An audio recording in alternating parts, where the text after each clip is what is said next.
Ladies and gentlemen, I've arrived.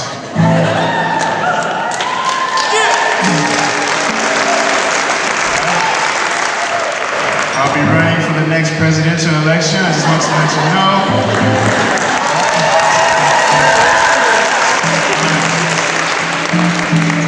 One thing we love to do at the Mosaic Project is listen to people's story, because that's one way of establishing a groundwork of peace, learning where someone's coming from. We actually call that empathy. I heard that word before?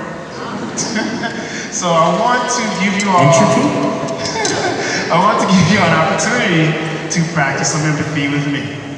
I grew up in an environment that was pretty volatile and pretty violent. And it was systemic. It was a situation probably no more different than any other urban city environment. But what made it more challenging for me is that I was the ideal target for anybody wanting to improve their social status in the pecking order of our community. You may not believe this, but I was short, I was overweight, I wore glasses, and my eyes were crossed. Now, I know it's hard to believe that I had such a state of being, but I did. Now, it was challenging. And don't get me wrong, I had some fun memories. I do have some fun memories growing up in my neighborhood. But nonetheless, I did get into a significant amount of fights growing up. And out of all those fights, I began developing an identity of being powerful based on the amount of fights I won. You know, the thing is, you get beat up enough times, you learn how to fight. Or run. And I decided not to run, so I learned how to fight. Now, eventually, my fight club lifestyle caught up with me, right? Because my eyesight condition, because I'm visually impaired, one of the situations was I was not supposed to have any head trauma.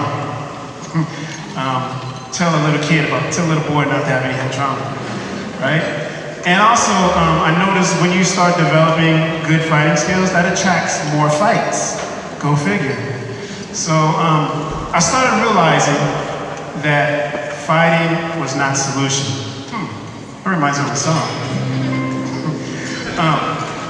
But I really didn't know what to do about it, because all I knew was how to fight my way out of things. That's what I was taught. Now, fast forward a couple of years, I had an opportunity to go to the Sierra Mountains. Y'all been there before? Anyone?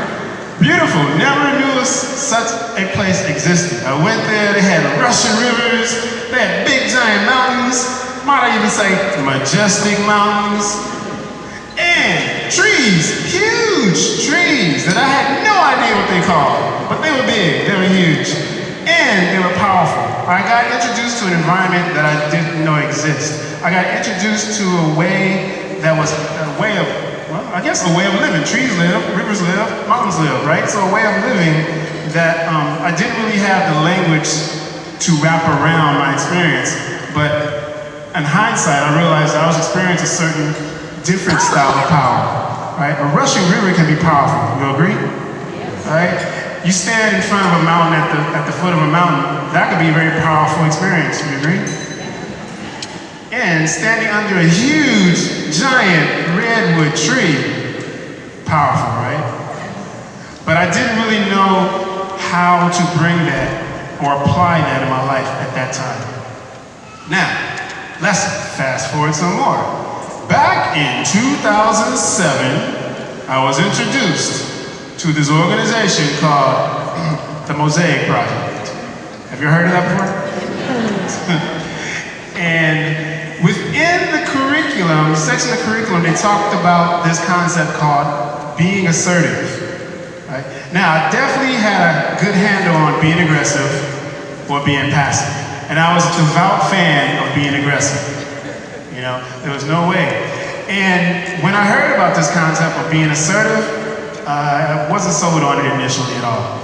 I didn't really imagine how that was going to fit in the neighborhood I grew up in. Now, eventually, I gained a better understanding of what assertiveness was all about. Now, if you've heard it several times already about assertiveness is about being strong without being mean. In my own words, assertiveness was being able to protect myself without propagating any more violence. I can still be strong, but I don't have to practice any violence by doing that. Does that make sense? So the key thing I learned about assertiveness, and that I know will work in the neighborhood I come from, is that you can still be strong and you can protect yourself as well as others around you, yet you don't have to practice violence doing that.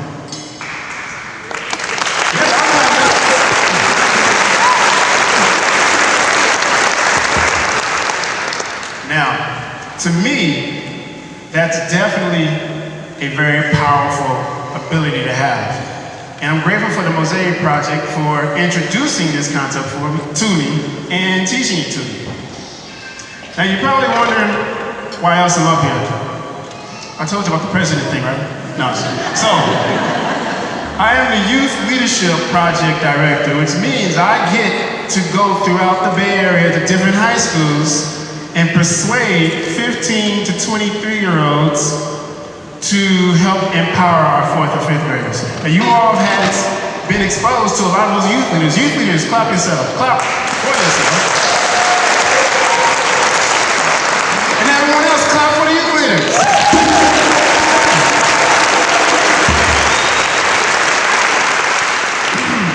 You're welcome. That's me. I did that. All right, so, we train them. It doesn't happen by accident. You know, they definitely have raw talent. They definitely have brilliance within them. But I truly believe that their participation within our Youth Leadership Project gave them the ability, gave them the opportunity to let that brilliance shine. And you all have the experience, of witnessing that shine. All right? Now, we are having a youth leadership training weekend that's happening March 22nd through the 24th. So if you know anyone of the age or between the age of 15 and 23-year-old who you think would make a great fit and want to practice peace and learn how to be strong without passing any violence, please send them my way. Once again, 15 to 23-year-old Youth Leadership Project, Youth Leadership Training, March 22nd to 24th. Now, for the last 3 years, we've been having a very rewarding experience. A lot of our alumni, our 4th and 5th graders, have been coming back to become youth leaders, right? If we have any alumni in here, just clap. All right. So the people who are clapping came back to us to give back what they've learned as 4th and 5th graders. Now, this past fall, right? It was the fall. This past fall, over half of our youth leaders were people who came back. And I eventually guess that in the future there's going to be more. We still take in individuals from high school who haven't come as 4th or 5th graders, which is what I do. And we have some of them in here as well. I do want to introduce you to a particular youth leader who's been with us at the fall. He came in fact, I didn't even go to any of his classes or anything like that. He heard about the Mosaic Project through a friend, which he will share with you more about when he comes up. And he was with us, he came with us in the fall. He youth leader, he was a cabin leader. And he's been with us ever since. And he's been doing fantastic. He even helped me do recruiting at his school. Let me introduce to you Mr. Leo.